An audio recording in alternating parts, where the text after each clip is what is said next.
আমেরিকাতে আসার পরেই দেখেছি এখানকার যে বড় অনুষ্ঠান থ্যাঙ্কসগিভিং, তাতে টার্কি পাখির মাংস একটা অন্য ঐতিহ্য বহন করছে। অন্যান্য বিভিন্ন ধরনের খাবারের সঙ্গে সঙ্গে এখানকার স্থানীয় আমেরিকান মানুষদের যে অনুষ্ঠান হয় তাতে টার্কির মাংস রান্না করে রোস্ট করে ওখানে রাখা হয়। আসলে এই পাখিটা দেখতে কেমন হয়? এই পাখিটা দেখতে আকারে মুরগির থেকে বেশ কিছুটা বড়, আর এর একাধিক প্রজাতি রয়েছে। এগুলো হলো পুরুষ টার্কি। পুরুষ টার্কিগুলি কালো, কখনো কখনো তার সাথে রঙিন ছিটেফোঁটা থাকে। আর বৈশিষ্ট্য হচ্ছে পিছনে ময়ূরের মতো ওরাও পেখম তুলতে পারে, গলার কাছে একটা থলির মতো থাকে। আর এদের পরবর্তীকালে ফার্মিং করে চাষ করা হয় মুরগির মতো, যেগুলোকে বলা হয় ডোমেস্টিক টার্কি। আর এগুলি জংলি টার্কি, সেগুলি আবার সাদা রঙেরও দেখতে হয়। তবে টার্কি পাখির থেকেও তার নামের মধ্যে কিন্তু আসল একটা মজাদার রহস্য, গল্প ইত্যাদি লুকিয়ে রয়েছে। প্রথমেই বলি, টার্কি হলো নর্থ আমেরিকা বা উত্তর আমেরিকার একটি স্থানীয় পাখি। পরবর্তীতে এই ওয়াইল্ড টার্কি সারা পৃথিবীতে ছড়িয়ে পড়ে এবং সারা পৃথিবী জুড়েই এটি চাষ করা হয় এর মাংসের কারণে, অর্থাৎ পোলট্রির মতো। এখানে এই নর্থ আমেরিকাতে এটিকে টার্কি বলে ডাকা হয়ে থাকে। আর টার্কির ডিম এরকম দেখতে হয়। এবার আরেকটা কথা, আমাদের মধ্যপ্রাচ্যে এশিয়াতে একটি দেশ রয়েছে যেটা ইউরোপ, এশিয়া এবং আফ্রিকার সংযোগস্থলে অবস্থিত, যে দেশটির নামও হচ্ছে টার্কি। আগে যে দেশটির নাম ছিল তুরস্ক, এবং যার বর্তমান রাজধানী হচ্ছে ইস্তাম্বুল, যেটি প্রাচীনকালের ইতিহাসে কনস্টান্টিনোপল নামে পরিচিত ছিল।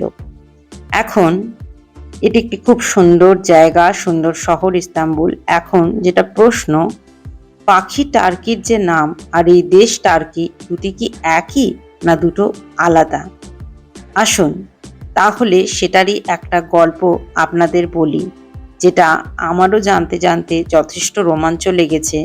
আশা করি আপনাদেরও ভালো লাগবে। ইতিহাসের পাতা ধরে বেশ কিছুটা পিছনে গেলে আমরা জানতে পারি টার্কিশ মানুষরা, টার্কিশ মার্চেন্টরা খুব বিখ্যাত ছিলেন। অর্থাৎ তারা ইউরোপ, এশিয়া এবং আফ্রিকার মধ্যে বিভিন্ন জিনিস একদিক থেকে আরেক দিকে আদান প্রদান করতেন। তেমনইভাবে আফ্রিকার একটি স্থানীয় পাখি ছিল গিনি ফাউল বলে। এই পাখিটিকে আফ্রিকা থেকে তারা ইউরেশিয়া এবং বিশেষত ইউরোপে নিয়ে আসেন, এবং এই পাখিটিরও মাংস মুরগির মতো খেতে খুব সুস্বাদু হওয়ায় সেটি ইউরোপে জনপ্রিয় হয়ে ওঠে। এই পাখিটি তখন ইউরোপের মানুষরা খেতেন, এবং তার নামটা গিনি ফল হলেও সেটা তারা অনেক সময় টার্কি বলতেন, কারণ টার্কিশ মার্চেন্টের হাত ধরেই সেটা তাদের কাছে পৌঁছেছিল। পরবর্তীকালে কলম্বাসের পরে কলম্বাস এক্সচেঞ্জ বলে বিশ্বে একটি ঘটনা ঘটে, যা হলো ইউরোপ, আফ্রিকা, এশিয়া এবং নর্থ ও দক্ষিণ আমেরিকার যে ভূখণ্ড রয়েছে তাদের মধ্যে বিভিন্ন জিনিস, কালচারের আদান প্রদান হতে শুরু করে। তখন ইউরোপীয় মার্চেন্ট বা ইউরোপীয় বণিকরা আমেরিকার ভূখণ্ডে চলে আসেন। আর সেই সময় তারা সেখানে বাণিজ্য করার জন্য এলেও তারা সেখানে বাসস্থানও করেন। এই সময়ে আমেরিকার মাটিতে তারা তাদের পরিচিত ও পছন্দের গিনিফল পাখির মতো দেখতে একটি পাখি এই ভূখণ্ডে খুঁজে পেয়েছিলেন। এই গিনিফলের থেকে বড় নর্থ আমেরিকান পাখিটির তারা তখন নাম জানতেন না। আর যেহেতু ওই গিনিফল পাখিটি টার্কি বলে টার্কিশ মার্চেন্টের হাত ধরে, আর তারপরেই ঘটলো এই ঘটনা, যা কিনা ইউরোপীয় মার্চেন্টদের ভুলের কারণে তারা গিনিফল পাখি, যা টার্কি দেশের মার্চেন্টদের হাতে তাদের কাছে এসেছিল, তার বদলে তারা আমেরিকার একটা পাখির নামকরণ করে বসলেন টার্কি বলে। অর্থাৎ টার্কি দেশের সাথে এই টার্কি পাখির কোনো সংযোগ নেই। দুটি সম্পূর্ণ আলাদা এবং সম্পূর্ণভাবে এদের ইতিহাসও আলাদা। এই টার্কি নর্থ আমেরিকাতে বিপুল পরিমাণে চাষ করে তাদের অন্যতম ইম্পর্টেন্ট অনুষ্ঠানে জায়গা করে নিল পার্মানেন্টভাবে, এবং তা এখন হ্যাপি থ্যাঙ্কসগিভিং বা থ্যাঙ্কসগিভিংয়ের অন্যতম একটি উপাদেয় ডিশ হয়ে দাঁড়িয়েছে।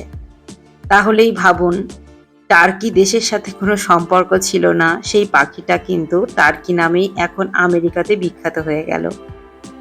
এবার অন্য একটা মজার কথা বলি। নর্থ আমেরিকাতে তো এই পাখিটিকে টার্কি বলা হয়, কিন্তু সেই টার্কি দেশে বা তুরস্কে এই পাখিটাকে কি বলে ডাকা হয় বলুন তো?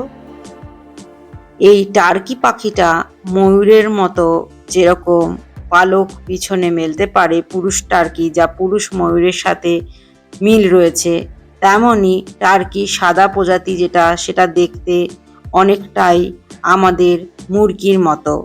তাই জন্য টার্কিশ মানুষজন এটাকে হিন্দি বা ইন্ডিয়া বলে ডাকে।